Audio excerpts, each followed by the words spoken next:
안녕하세요. 방크 11년차 회원 김현종입니다. 최근에 도쿄올림픽 관련해서 독도 이슈가 핫한 이슈가 되고 있는데 저희 방크에서 진행하고 있는 오류 분석 작업, 오류 시정 작업에 대해서도 간단하게 설명드리고자 오늘 출연하게 되었습니다. 작년 9월 15일에 저희 방크 유튜브 구독하시는 분들은 아실 텐데요. 시쿠니님께서 방크 사무실에 처음 촬영을 오셨을 때 드론 소프트웨어인 에어맵에 독도에서 드론을 날릴 때 일본의 허락을 받아야 된다라는 내용을 알고 있냐고 저희한테 질문을 처음 하셨어요. 그 관련 기사랑 에어맵이라는 앱을 찾아보니까 정말로 독도에서 드론을 날릴 때 일본 정부의 허락을 받아야 된다, 이렇게 앱이랑 웹사이트에 표기가 되어 있는 거예요. 그래서 그 부분을 이제 저희가 시정을 하게 되었습니다. 에어맵 앱에 들어가 보시면요, 거기에 이제 드론을 날릴 때 필요한 정보들을 제공하고 있어요. 독도를 지도에 위치시키고 앱 내에 규칙과 권고사항을 확인해 보면 규칙에는 니혼노 도론 히코 에리아, 그리고 권고사항에는 한국어로 일본 드론 비행 지역, 이렇게 되어 있는 거예요. 독도는 한국 땅이고 또 독도라고도 앱에 적혀 있어요. 그런데 권고사항과 규칙에서 한국과 일본 정부의 모두 동의를 받아야 드론을 독도에서 날릴 수 있다, 이렇게 되어버린 거죠. 이게 가장 큰 문제였습니다. 에어맵이라는 회사는 드론을 날릴 때 필요한 정보를 제공하는 소프트웨어 공급업체예요. 전 세계에서 가장 큰 규모를 가진 회사이고 드론을 날릴 때 비행 지역, 비행 정보, 그리고 드론을 날릴 수 있는 지역, 이런 것들의 정보를 제공하는 가장 큰 소프트웨어 업체이기 때문에 드론을 날리는 모든 사용자들이 한국에 관심을 가졌을 때 문제가 될 수 있다 생각을 해서 에어맵에 대한 시정을 하게 되었습니다. 작년 9월, 10월에 시정해야 할 오류들이 꽤 많았어요. 2달이라는 시간이 걸렸는데 제가 서한을 한 3번 정도 작성을 했던 것 같아요.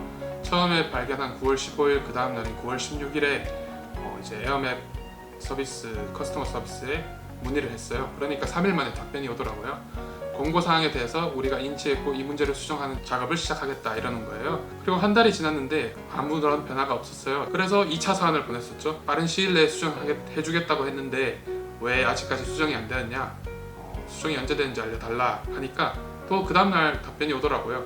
이 문제가 그 에어맵 경영진 측의 문제가 이관되어서 넘어갔고 전문가들이 일하고 있으니까 조만간 고쳐주겠다, 이러는 거예요. 그리고 10월 31일에 앱에 들어가 보니까 규칙은 그대로 문제가 남아있고 권고사항에서만 일본 드론 비행 지역이라는 내용이 사라졌어요. 그래서 왜 규칙은 수정이 안 되었지 보니까 처음으로 서한을 다 보냈을 때 3일 뒤에 왔던 그 답장에서 권고사항에서만 수정을 하겠다, 이런 식으로 답장이 온 거였어요. 그래서 제가 3차 서한으로 너희가 권고사항을 수정해 준 거는 오케이, 좋다.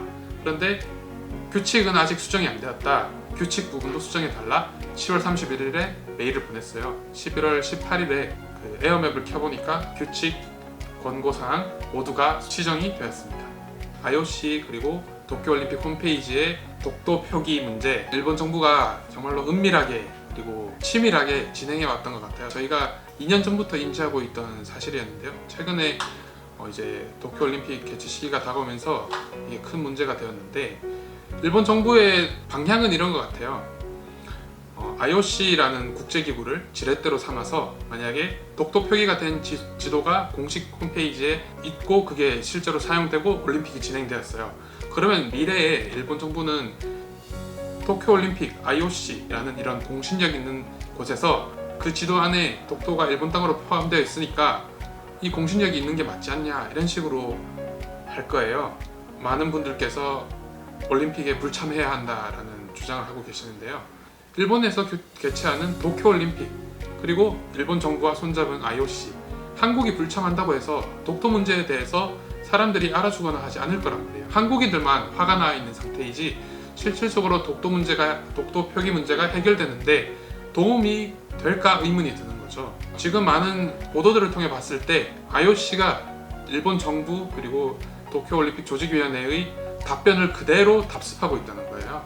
이 문제 해결에 IOC랑 일본 정부 그리고 도쿄올림픽 조직위원회는 해결할 의사가 없다고 저희는 판단을 해요. 그렇기 때문에 독도가 왜 한국인들의 소중한 땅인지, 그리고 IOC와 일본 정부, 도쿄올림픽 조직위원회가 잘못되었는지 한국인뿐만 아니라 올림픽에 관심 있는 사람들 그리고 한국에 관심 있는 사람들에게 알릴 수 있도록 저희가 다양한 포스터와 청원을 통해서 세계인들에게 이 문제를 알려나가고 있습니다. 2020년부터 모든 중학교 교과서에 독도가 일본 땅이라고 표시되어 있고 한국이 불법으로 점거하고 있다, 이런 내용이 일본 교과서에 들어가기 시작했어요. 만약에 지금 이런 교과서들을 배우고 있는 청소년들이 한 20년 뒤에 성인이 되어서 독도는 일본 땅인데 한국이 뺏어갔다라는 식의 논리를 가지고 있다면 지금의 일본 정부에서 주장하는 독도 왜곡, 독도 영유권 주장과는 훨씬 더 높은 차원, 그리고 더 많은 분들이, 많은 일본 사람들이 일본 정부의 이 논리에 동조하게 되겠죠. 그거를 저희는 막아야 된다고 생각하고, 방크 차원에서도 다양한 청원과 포스터를 통해서 일본 정부, 도쿄올림픽 조직위원회, 그리고 IOC의 이러한 행태를 비판해 왔으니 관심 많이 가져주시고 저희 청원과 포스터 공유에 꼭 참여해 주시면 좋겠습니다. 감사합니다.